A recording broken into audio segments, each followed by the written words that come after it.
সত্যি ভালো আছো? সকাল কি খাবার খাইছো আজকে? ভাত খাইছো? কি নাম তোমার? রোজা। তোমার বাবার নাম? তোমার দাদার নাম? তোমার গ্রামের নাম? তোমার থানার নাম?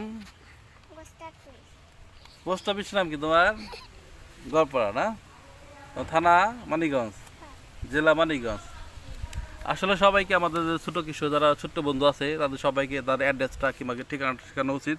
কারণ বিপদ কখনো বলে আসে না, কি কখন কোন বিপদে সম্মুখীন হয় কে বলতে পারি না।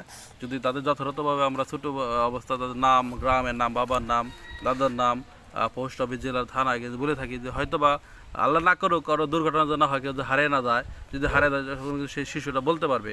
যখন আমরা যারা বাবা মা আছি, যারা আমরা এগুলো না শেখাতে পারবো তাদের জন্য কিন্তু খুব ঝামেলা হবে।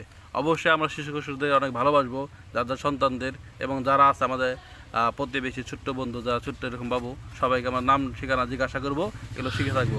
এতে আমরা সবাই দিকে উপকৃত হব। ঠিক আছে ছোট্ট বন্ধু, তুমি ভালো থেকো।